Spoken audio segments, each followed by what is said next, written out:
What's up, guys?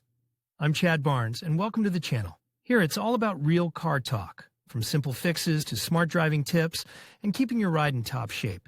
If that sounds good to you, go ahead and give the video a thumbs up. Hit that subscribe button and make sure you watch all the way through. There's a lot of good stuff coming. Let's get to it. This recall campaign is not just another attempt by the manufacturer to avoid reputational risks and litigation. It clearly marks the end of an era when a tightly packed wallet was not enough to get behind the wheel of a car that was the crowning technical evolution of its time. Refined suspension and modern tires, this is only a little that could give the office from Zuffenhausen owner's Carrera GT to make the unbridled clod of racing technology of the early XXI century a little more adapted to the roads of public use today. Let's first remember what kind of car it is. We are talking about the first half of the noughties, when all the attention of fans of four-wheeled technology, whether they were schoolchildren, winding laps in computer simulators, or journalists of the world's largest publications, was focused on three cars: Mercedes-Benz SLR, McLaren, Ferrari Enzo, and Porsche Carrera GT. Three brands with an incredibly rich motorsport history showed the world a car, having put in each all available engineering potential, which could only be realized outside the racetracks. In Ferrari, traditionally trumped by developments from Formula One, in Mercedes-Benz scattered in references to the legendary 300 SL Gullwing. And in Porsche responded with a carbon fiber chassis with 603 horsepower atmospheric 5.7-litre V10, conceived in the last turn for civilian use, 6-speed manual and no stability control system.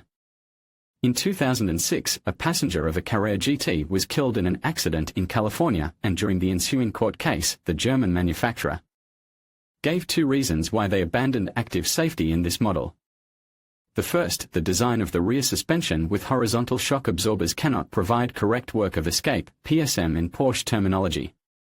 And the second one is that the customers did not want this PSM, simply didn't want it.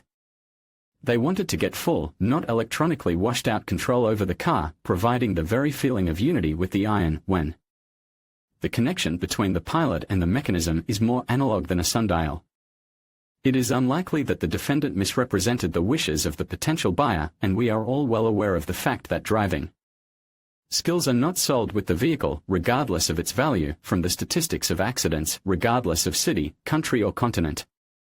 A few months before the described case, Jay Leno, a famous collector of various exotics and avid car enthusiast, failed to control his shrewd technique and met with a bump on one of the fastest tracks in the NASCAR calendar, Talladega Superspeedway.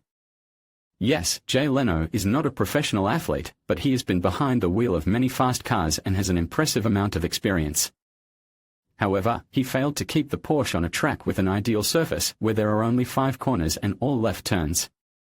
Perhaps this says a lot about the character of the Carrera GT. The most notorious incident involving the German hypercar was the accident that ended in the death of the famous actor Paul Walker and his friend Roger Roders, who was behind the wheel on that ill-fated day of November 30, 2013. On a stretch of road with a speed limit of 45 miles per hour, Roders failed to control the car, and at 80 to 93 miles per hour, the car hit a pole and started a fire. Upon investigation, tires were cited as one of the causes of the accident. On the odometer, shoehorned in factory tires, Carrera GT, released in 2005, was only 3,500 miles. That is, the rubber was at least 8 years old, and with age it tends to degrade, so many manufacturers strongly recommend to change tires after 6 years of use, regardless of operating conditions. Add to this the significant speeding, and the fact that the driver should have been aware of all the risks and realized what he was actually driving. However, the latter conclusions lie on the surface. The question of how adequate it was from the manufacturer's point of view to release such a vehicle on public roads is more of an ethical issue. Formally, it met all the technical requirements of the countries in which it was sold, and the fact that the car is a source of increased danger is also prescribed in the legislation of most countries. However, even before the beginning of sales, in the memo for all potential owners, it was noted that the car is extremely susceptible to the profile of the road, and how difficult it is to operate the innovative clutch when starting from a place was noted in every test drive. Carrera GT really turned out to be extremely demanding to the quality of driver skills, not spoiled with the presence of auxiliary systems and mistakes are not forgiving. There are at least a couple of videos floating in the internet where attempts to move end up in some parked sedan. In general, the title Widowmaker, which means Widowmaker, to Carrera GT glued for a reason.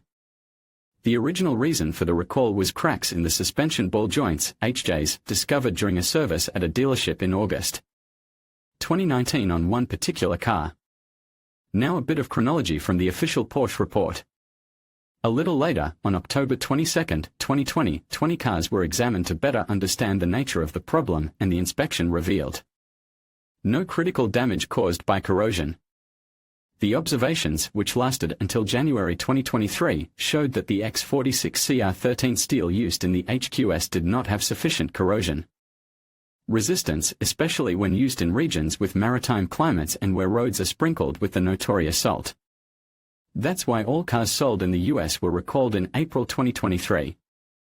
Each case was considered individually. If the expertise did not show dangerous changes, the owner could continue to use his hypercar in standard mode. If not, the manufacturer strongly recommended to park it until they are ready for replacement parts.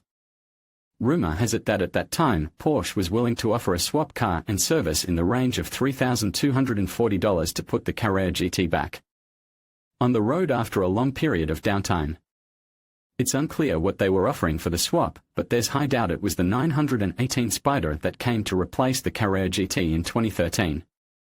However, they didn't exactly cheat with the money to upgrade anything that had soured, loosened, and fallen into disrepair over the course of a long parking lot. As a result, 17 months passed between the start of the recall and the appearance of the new components, which included not only joints made of more corrosion-resistant steel grade 42 CMOS4, but also new titanium levers around the circle. According to renowned blogger Doug DeMuro, each instance under the recall campaign cost the firm $109,000. It seems that the new tires Michelin Pilot Sport Cup 2 and Spec 265, 35 are 19 in front and 335, 30 are 20 in the rear, homologated specifically for the Carrera GT, in some ways became a kind of apology for the inconvenience, although to say that the update of tires was only a marketing move, a pure lie. Judge for yourself. The braking distance from 200 km per hour was reduced by 12 meters, and all journalists who had a chance to sit behind the wheel of the old configuration noted that the wayward device became much more predictable and understandable in the corners. And if the opinion of workers of a pen and Barranca in any case will be subjective, it is possible to address two impartial figures of passage of a circle on Nürburgring. In December 2024, Porsche test driver Georg Bergmeister finished the Northern Loop in 7 minutes 12.69 seconds, which was almost 15 seconds faster than the time demonstrated by rally legend Walter Röhrl 20 years ago. Anyone who has even the slightest eye on the manufacturer's rivalry on the track dubbed the Green Hell realizes that 15 seconds is an abyss. What conclusions can we draw from all of the above? Tire technologies are at least keeping pace with the engineers developing internal combustion engines. And how will McLaren F1, Ferrari F40 or Bugatti EB110 go with new shoes? Intriguing, isn't it? When persons possessing media resources, sometimes not supported by absolutely no authority in the sphere of fast cars, began to shout at every corner that Porsche has released on public roads almost an instrument to reduce the population of wealthy men, Porsche approached the issue with pedantry inherent only to Germans. Engineers thoroughly understood the question and gave their devoted customers the service which is probably impossible to get elsewhere. At today's average price of $1,400,000 for the Carrera GT, they have invested more than $100,000 in U.S. currency to keep their 20-year-old flagship relevant in 2025, while becoming the hero of road accidents and social scandals as rarely as possible. It is also a trend that is about as old as the automotive industry in general to correct the shortcomings of past models in new ones. It is worth paying tribute to the Zuffenhausen-based company. They work so closely with something that rolled out of the gates of their assembly shops not yesterday, but a couple of decades ago. Even if you strain your memory very hard, not many examples like this come to mind. In conclusion, the Porsche Carrera GT's journey from being banned to returning to the roads is a fascinating tale of engineering, safety, and passion. Initially criticized for its performance-related incidents, the Carrera GT faced scrutiny that led to its temporary removal from the market. However, through advancements in safety measures and a dedicated community of enthusiasts, this iconic supercar has reclaimed its place in automotive history.